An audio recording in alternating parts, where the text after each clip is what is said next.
পেশি টিস্যু। এখন দেখো, প্রথমত আগে জানতে হবে পেশি টিস্যু কি। আমরা গত ক্লাসে বলছিলাম যে মানুষের ভ্রূণীয় স্তর কয়টা? তিনটা। কি কি? অ্যাক্টোডার্ম, অ্যান্ডোডার্ম এবং মেসোডার্ম। এই যে ভ্রূণীয় অবস্থা যখন থাকি আমরা, এই মেসোডার্ম থেকে, কোথা থেকে? মেসোডার্ম থেকে উৎপত্তি হয় যে সকল টিস্যু সংকোচন এবং প্রসারণ ক্ষমতা সম্পন্ন। কেমন? সংকোচন এবং প্রসারণ ক্ষমতা সম্পন্ন। যেমন এই আমি হাতকে সোজা করলাম, আবার বাঁকা করলাম, এই সংকোচন এবং প্রসারণ। বাঁকা করলাম, সংকোচন হইলো, প্রসারণ হইলো। এই সংকোচন এবং প্রসারণক্ষম যে টিস্যুটা, এটাই হচ্ছে পেশি টিস্যু। তাহলে ভ্রূণীয় মেসোডার্ম থেকে উৎপত্তি লাভ করে সংকোচন প্রসারণ ক্ষমতা সম্পন্ন যে টিস্যুগুলা, এগুলাকে বলা হয় পেশি টিস্যু। এখন দেখো, এই পেশি টিস্যুকে তিনটা ভাগে ভাগ করে। কয়টা?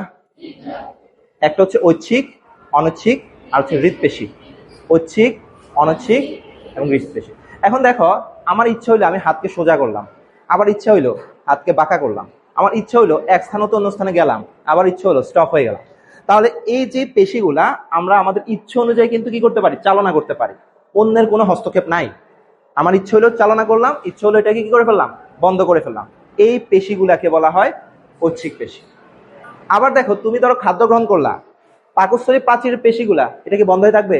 খাদ্য গ্রহণ করার সাথে সাথে এটা কি ক্রমাগত সংকোচন এবং প্রসারণ হয়ে ওইটাকে ডাইজেস্ট করার জন্য চেষ্টা করবে। তাহলে এই যে পাকস্থলী প্রাচীরের পেশি, এটা কি তোমার ইচ্ছা অনুযায়ী চলবে নাকি তার ইচ্ছা অনুযায়ী চলবে? তাহলে এটাতে তোমার কোনো হস্তক্ষেপ নাই। তাইলে যে সকল পেশি প্রাণীর ইচ্ছাধীন না, প্রাণীর ইচ্ছা অনুযায়ী সঞ্চালিত হয় না, সেই সকল পেশি টিস্যুকে বলা হয় অনৈচ্ছিক। তাহলে ঐচ্ছিক হচ্ছে আমাদের ইচ্ছা অনুযায়ী সঞ্চালিত হবে, আর অনৈচ্ছিক আমাদের ইচ্ছা অনুযায়ী সঞ্চালিত হবে না। আর হৃৎপেশি, যেটাকে আবার বলে কার্ডিয়াক পেশি, এটাও বিশেষ এক ধরনের অনৈচ্ছিক পেশি। কারণ এই কার্ডিয়াক পেশির উপর, অর্থাৎ হৃৎপিণ্ডের সংকোচন প্রসারণ, যেটার মাধ্যমে আমাদের ব্লাড সার্কুলেশন হয়, এইটার উপর কিন্তু আমাদের কোনো কি নাই? হস্তক্ষেপ নাই। এটা তার নিজের গতিতে একটা সময় পর পর কি হয়? স্পন্দিত হয়। তাহলে এই কার্ডিয়াক পেশি বা হৃৎপেশি, এটাও বিশেষ এক ধরনের কি? অনৈচ্ছিক পেশি। তো তিনটা চিত্র আঁকা আছে, ঐচ্ছিক, তারপর আঁকা আছে কোনটা? হৃৎপেশি, এবং সবার শেষে অতীত। তো এই দুইটাকে আঁকার একটা কারণ আছে, কারণ দুইটার মধ্যে কিছু মিল আছে, তাই এই মিলগুলোর জন্য আমরা দুইটাকে আগে আঁকলাম।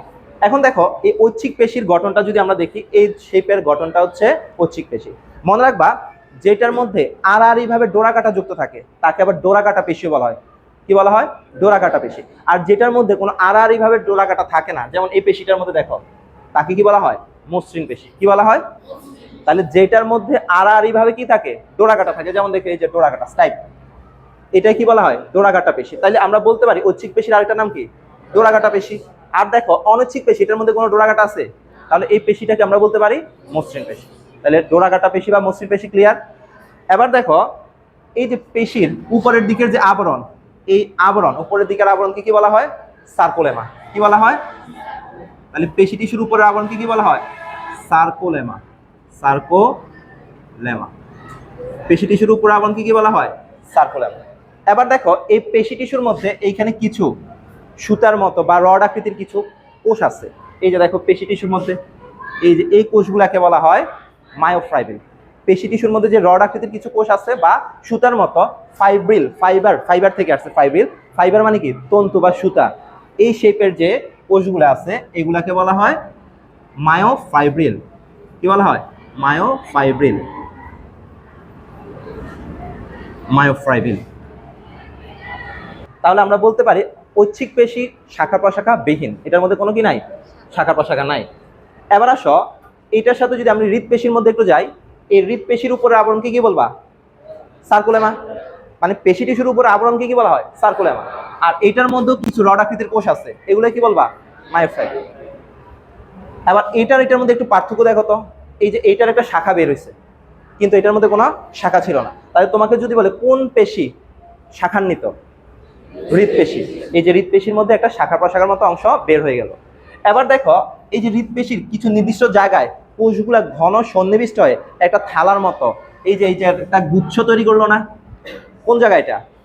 মানে কোন পেশিতে? হৃৎপেশিতে কোষগুলা ঘন সন্নিবেশিত হয়ে একটা আটি বা গুচ্ছ তৈরি করলো। এটাকে বলা হয় ইন্টারক্যালোটেড ডিস্ক। এটা কি বলা হয়? ইন্টারক্যালোটেড ডিস্ক। ক্যালোটেড ডিস্ক। তাহলে আসতে পারে ইন্টারক্যালোটেড ডিস্ক কোন পেশিতে থাকে? হৃৎপেশিতে থাকে।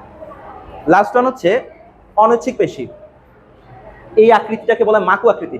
কি আকৃতি বলা হয়? মাকু আকৃতি। এবার দেখো সেম ভাবে এই উপরের আবরণকে তুমি কি বলবা? সার্কুলার।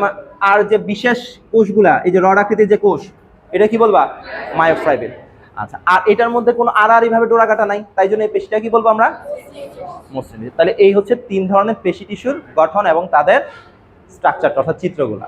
তাহলে এখন আমরা যদি বলি ঐচ্ছিক পেশি এবং অনৈচ্ছিক পেশির অবস্থান, কাজ পারা যাবে।